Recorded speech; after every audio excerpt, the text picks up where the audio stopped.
Olá! Segundo especialistas, até 2050, provavelmente metade da população mundial terá algum tipo de alergia. Quais as principais? Quais as causas? Para nos ajudar a esclarecer sobre esse tema, meu convidado de hoje é o Dr. Roberto Magalhães de Souza Lima. Ele é membro do Comitê de Alergia no Idoso da ASBAI, Associação Brasileira de Alergia e Imunologia, e também preside a Regional Minas Gerais da ASBAI, da entidade. Seja muito bem-vindo, doutor Roberto. Eu que agradeço o convite e estou aqui aberto a refazer todas as perguntas e os questionamentos. Então, vamos começar. Realmente, metade da população do mundo pode ter uma alergia até 2050 em algum momento da vida. Por que isso? Nossos hábitos valem para o bem e para o mal? Na verdade, isso vai acontecer, já está acontecendo essa transformação. Hoje a gente vê que algumas doenças alérgicas que aconteciam só na infância já estão começando a acontecer no idoso, como, por exemplo, as alergias alimentares, que era mais assim, peculiar da faixa etária de 0 até 5 anos de idade, e hoje os idosos estão tendo mais. A alergia a medicamentos está aumentando mais por causa do consumo também maior. E uma coisa que você falou que é realmente o que acontece, é o nosso estilo de vida, né? Nosso estilo de vida é um dos fatores que vão provocar, que vai provocar essa inclinação de mais alergias, principalmente as alergias respiratórias. A gente lembrando que mais ou menos uns 40 anos atrás, 30 anos atrás, as crianças viviam em casas, viviam em parquinhos, em praças públicas, né? Iam para sítios, fazendas. Hoje eles ficam mais confinados dentro de casa. A própria alimentação era muito mais, assim, vamos colocar assim, variada, e hoje não. Hoje quase tudo são alimentos processados ou ultraprocessados, que na verdade também facilitam as alergias, né, alimentares. Vamos começar então com as alergias alimentares. Quais são as principais? Quais os riscos que a população em geral corre em relação aos alimentos? Olha, primeiro vamos falando sobre o diagnóstico. O que é uma alergia alimentar? Na verdade, é uma hipersensibilidade, é uma reação do organismo tentando se defender contra alguma proteína que a gente chama heteróloga, uma proteína que não é a proteína do nosso próprio organismo. Então, a gente vê, por exemplo, principalmente nas crianças, alergia ao leite de vaca, que é o mais comum, alergia à clara de ovo também é comum, ao trigo, à soja, enquanto que nos adultos é mais comum os frutos do mar, né? Camarão, lagosta, siri, e também amendoins e as castanhas, né? Esses são mais comuns. E o organismo, ele não nasce alérgico, ele se torna alérgico, tem que haver uma predisposição genética para isso. Então, muitas vezes as pessoas falam, poxa, mas eu sempre comi um amendoim, por que agora eu tenho alergia a amendoim? Então, eu sempre falo o seguinte, é como se o nosso organismo ele passasse a não tolerar aquele alimento. Ele observa que ele está nos fazendo mal, e eu brinco muito aqui no consultório, é como se fossem duas pessoas que nunca se conheceram, então elas não podem ser inimigas. Mas, a partir de um determinado momento, elas vão se conhecendo e uma pode estranhar a outra e começar a se tornar inimiga. O sistema imunológico é a mesma coisa. Ele vai tentando com o alimento, mas quando ele observa que esse alimento está provocando algum tipo de reação nele, ele vai criando células de defesa, né, chamados anticorpos, e essas células de defesa vão, em qualquer momento, desencadear as crises respiratórias, ou de pele, ou digestivas, que sinais do organismo estar provocando uma reação contra aquele alimento.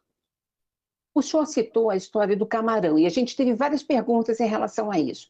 Uma pessoa, então, pode, mesmo depois de adulta, passar a desenvolver essa alergia e essa alergia também, no curso da vida, ela pode simplesmente sumir da mesma maneira que apareceu? Olha, primeiro é o seguinte, qualquer alimento pode dar alergia. A gente tem que entender que existem algumas características da proteína. O que provoca alergia é a proteína do alimento, não é o açúcar, é a proteína. E alguns alimentos, eles são mais, essas proteínas têm características mais estáveis, características mais graves, como a do camarão. Então, por exemplo, ninguém nasce alérgico a camarão. Então, por algum motivo, o organismo reage e a partir daquele momento que ele reagir e provoca essa sensibilidade, essa hipersensibilidade, é permanente. Então, a alergia ao camarão, ela não vai acabar, ela vai ser eterna. Já outras, como por exemplo a alergia ao leite de vaca, a clara de ovo, isso pode, na maioria das pessoas, com o passar do tempo, ela fica tolerante. mas o camarão, pelo tipo de característica da proteína, como o amendoim, castanhas, elas são permanentes. De uma forma geral, aquele alimento que você se torna alérgico depois de adolescente e adulto, vai ser para o resto da vida. Enquanto aquele que você tem alergia lá na primeira infância, bem novinho, você tira o alimento, o organismo fica tolerante, ele passa a aceitar o alimento, e aí você pode voltar a comer normalmente. Mas, relativamente, com o camarão e demais frutos do mar, vai ser para o resto da vida, infelizmente. Você sabe que, de fato, a minha filha, quando tinha de 1 até 2 aninhos, ela tinha muita alergia a vários tipos de alimentos, às proteínas, inclusive a corante. Isso também é comum e depois passou. É porque o organismo, se você tira o alimento, ele vai amadurecendo, o sistema imunológico vai amadurecendo e ele, entre aspas, ele esquece daquela proteína e aí, em determinado momento, você vai ficar tolerante. Agora, existe alguns casos mais raros em que o organismo não deixa assim, não fica tolerante, não fica amigo da proteína e vai ser para o resto da vida. Como a gente vê, às vezes, algumas crianças que tinham alergia a leite de vaca se tornaram adolescentes alérgicos ao leite de vaca e vão ser para o resto da vida. Mas isso é raro. Então, na criança, por volta dos 5 anos de idade, ela já fica mais tolerante, já fica mais resistente ao alimento. Perfeito. Bom, vamos falar agora de alergia respiratória. Asma, rinite, queria que o senhor explicasse para a gente e se há uma relação, inclusive, entre essas duas afecções. Bom, vamos começar pela rinite. A rinite, na verdade, é um processo inflamatório da parede interna, que a gente chama da mucosa nasal, que é a mesma que reveste os nossos olhos, ouvido e garganta. Por isso que é muito comum, numa crise de rinite, o nariz coça, os olhos coçam, a garganta fica pinicando, coçando, o ouvido coça bastante, além dos espirros, nariz escorrendo, sempre fungando e o nariz entupido. Essas são as características da rinite alérgica. Já a asma é o mesmo processo, que tem as mesmas células envolvidas, que tem todo um mecanismo muito semelhante à asma, que é a alergia que ocorre nos brônquios. Então, esse brônquio inflamado, ele vai fechar, ele vai provocar tosse, falta de ar, cheira no peito, mas, na verdade, são muito similares. Um ocorre nos brônquios, daí dá o nome de asma, e o da rinite, rinos, é nariz, ite, inflamação. Então, depende do local. Mas existe realmente uma inter-relação muito grande entre eles, que a gente chama de área, né? Que é a inter-relação entre rinite e asma. Os pacientes, quase 85% dos pacientes que têm asma vão ter uma rinite associada, né? E essa rinite muitas vezes vai complicar e vem com sinusite, aí a sinusite também piora e vem o quadro da asma, e às vezes fica aquele quadro de todas as alergias respiratórias, né? E na pessoa, inclusive, que tem esse tipo de duplo problema, né? Tem asma e também tem rinite, os casos tendem a se agravar, podem se complicar? Sim, é porque, na verdade, é o seguinte, como os mecanismos são muito semelhantes e os fatores desencadeantes e os agravantes são os mesmos. Então, aquilo que desencadeia um quadro de uma rinite é o mesmo fator que vai desencadear um quadro de asma. Por exemplo, os ácaros, né? Os ácaros domésticos, né? São os bichinhos que vivem na poeira de casa, mofo, né? Muitas vezes tem crianças que têm alergia a gato, e aí o gato pode ser a saliva, pode ser a urina, pode ser o pelo do gato. Ao cachorro também, pode ser a saliva ou o pelo do cachorro. Então, isso são fatores que desencadeiam o processo inflamatório. E aqueles agravantes? Os agravantes, na verdade, são 4 fatores. Então, nós temos aí primeiro os cheiros fortes, os odores fortes, né? Tinta, verniz, material de limpeza, gasolina, né? Vamos colocar verniz, material, enfim. Além disso, as fumaças, né? Agora nós estamos acabando de passar por um período de muitas queimadas e essas fumaças de queimadas um grande fator agravante das crises respiratórias. Outro é o ar-condicionado muito gelado. Quando você está num ambiente que o ar-condicionado, você sente frio daquele ar-condicionado, isso pode ser um fator agravante do quadro, tanto da asma quanto da rinite. Além disso, também, nós temos também as mudanças bruscas de temperatura, como a gente já vê em várias cidades do Brasil, igual São Paulo, que de uma hora para outra você tem um clima quente e, de repente, chove e esfria. Isso também é um fator que piora bastante. E é possível a gente curar ou tratar, quer dizer, a importância de controlar esses quadros? Olha, as alergias respiratórias, como a asma e a rinite, são Hum. doenças totalmente controladas e, para nós alergistas, a gente pode chegar a falar até em curadas. Porque curar não é nunca mais ter a doença, curar é restabelecer a saúde. Então, se eu faço um tratamento para o meu paciente e ele consegue passar aí 10, 15, até 20 anos sem nenhuma crise de asma, sem nenhuma crise de rinite, eu considero que ele seja curado, que ele seja bem controlado nesse período, entendeu? Mas o tratamento não é só usar remédio. Uma coisa que eu sempre falo há mais de 3 décadas aqui no meu consultório é o seguinte: remédio ele é importante, o remédio é necessário, mas o remédio não cura. O remédio alivia os sintomas. Para você fazer um Uhum. tratamento, falar assim, nossa, eu quero um tratamento para eu curar minha asma e para eu curar minha rinite alérgica. Na verdade, são 3 fatores que a gente tem que fazer. Primeiro, é descobrir quais são os fatores desencadeantes, né, os causadores. E isso você faz através dos testes alérgicos. Segunda coisa, como afastar esses agentes causadores, que muitas vezes pode parecer simples, simplesmente limpa a casa. Não, é como limpar a casa. Isso depois a gente pode Uhum. falar também como é que a gente vai fazer. E a Tá. terceira coisa que realmente controla essa parte de inflamação é a imunoterapia, que são as vacinas de alergia, que é a única forma capaz de fazer um trabalho no sistema imunológico, né? No sistema de defesa do organismo, porque você fique tolerante à poeira, ao ácaro, ao cachorro, ao gato, etc. Então, esses 3 fatores é que vão controlar. Só o uso de medicamentos? Não, o remédio ele vai ser Uhum. importante, é necessário numa etapa do tratamento, mas não é ele que vai te curar. Tá? Tanto é que a gente vê isso muito, né? A criança toma aquilo durante anos e anos e fala, poxa, se eu parar, volta tudo de novo. Então, não é o remédio que vai curar. E outra coisa também que eu sempre falo, não é a idade que vai curar. Não, vai crescer, vai ficar adolescente, daqui a pouco isso passa. Não, não vai Uhum. passar. Tanto é que Uhum. nós temos aí adultos, idosos, que também têm rinite e têm asma também. Perfeito. Nossa, ainda bem que o senhor mencionou mesmo, quer dizer, tem as medidas farmacológicas e as não medicamentosas, né, que são mega importantes em todo o processo, na verdade, de controle dessas doenças, né? Doutor Roberto, eu vou precisar chamar um rápido intervalo, mas tem muita coisa no segundo bloco ainda para explorar o senhor, tá bom? Que ótimo. Até já, gente, aguarda. Voltamos, hoje conversando sobre alergias com o Dr. Roberto Magalhães de Souza Lima, presidente da ASBAI de Minas Gerais. Doutor Roberto, vamos falar então agora sobre as dermatites atópicas. Vamos lá. Bom, dermatite atópica é uma das patologias que eu amo tratar e trato já há mais de 37 anos. É uma doença inflamatória crônica da pele em que há um sofrimento muito grande, tanto das crianças, adolescentes e dos idosos também. E é uma doença que eu falo que ela é multifatorial, porque é uma pele extremamente sensível, que coça bastante e que tem lesões peculiares em determinadas localidades da pele, tanto em crianças como em adultos, em adolescentes, ela varia de acordo com essa idade. Mas é uma doença crônica, recidivante, ela vai e volta, e que só vai ficar controlada quando você fizer um tratamento imunoalérgico.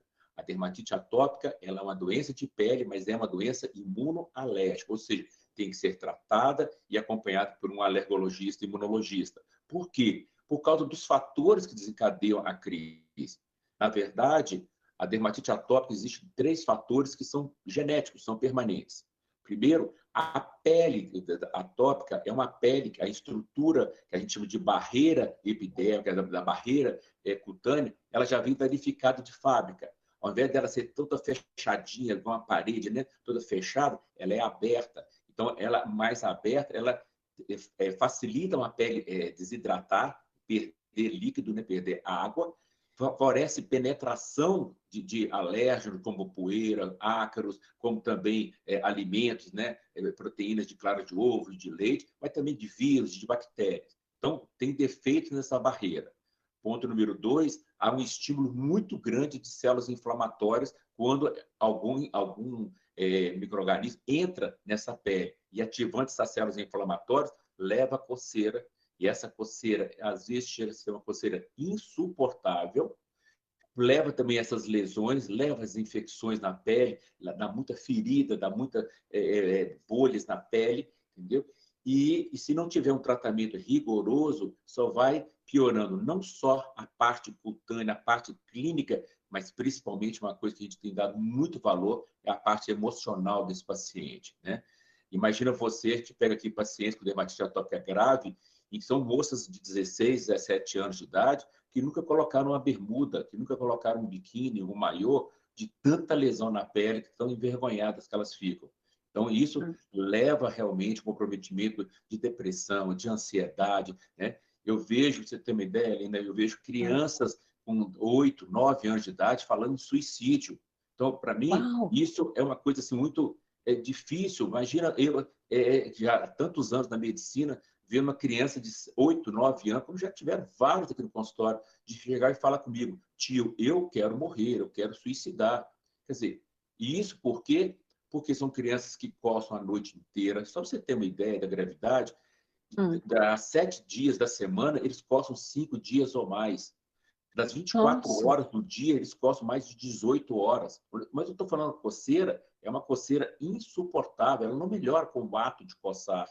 Então, você tem que dar vários tipos de medicamentos. Então, são crianças que sofrem muito, e principalmente os adolescentes.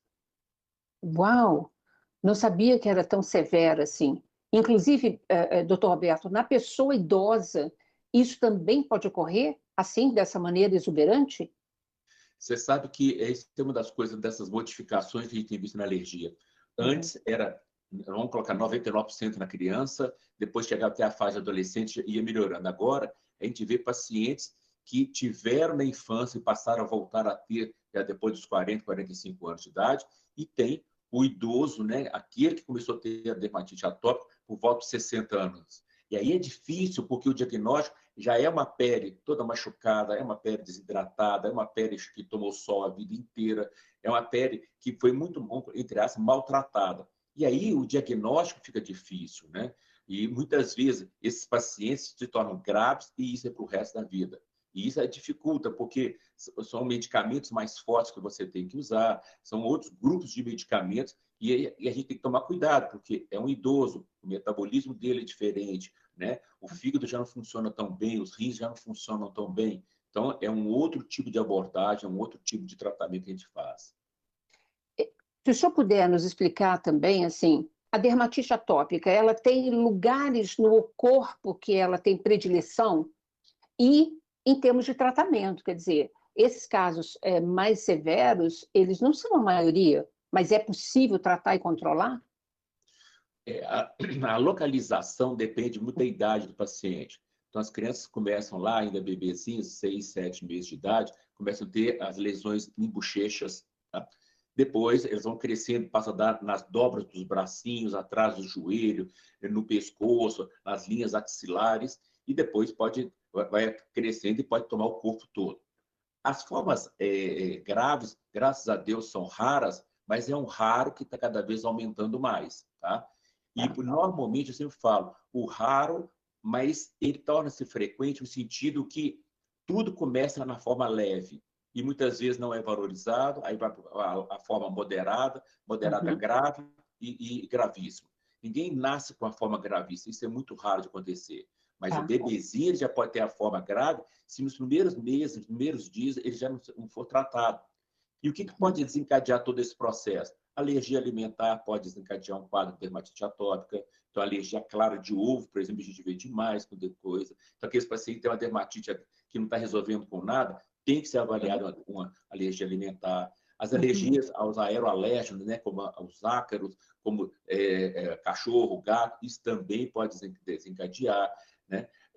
Os fatores, por exemplo, agressivos na própria pele, tipo de sabonete que esse paciente está usando, tipo de hidratante, ou então a falta de hidratante. Então, isso tudo são fatores que agravam e vão agravando cada vez mais. E aí, se entra o lado emocional, o emocional é um fator agravante. Então, ele faz coçar mais ainda essa pele. Do tratamento em si, eu falo que o tratamento são várias etapas, mas a primeira etapa, e a mais importante, é a hidratação da pele. Nós temos que fechar aquela parede que eu falei no início, que ela está toda aberta. Então, e a hidratação começa no banho. E no banho, uma coisa que eu falo que é muito importante, um banho tem que tomar banho todo dia, mas um banho rápido. Não pode ser aquele banho demorado que você desidrata mais a pele. É igual quando a gente com os dedos tudo enrugados, significa que você está desidratando a pele, está muito tempo debaixo do chuveiro. Então, é um banho de mais ou menos uns 5 minutos. É um banho que você tem que usar sabonetes apropriados. Não pode usar sabonetes neutros, porque a nossa pele ela é ácida. Então, se eu mudar o pH da pele e ela ficar neutra, vai piorar a coceira. Então, nada de shampoo Johnson, sabonete Johnson, sabonete Pompom, fofo. Esses sabonetes de bebês piora a pele atópica. Acabou de tomar o banho e normalmente a gente pede para usar sempre sabonetes líquidos.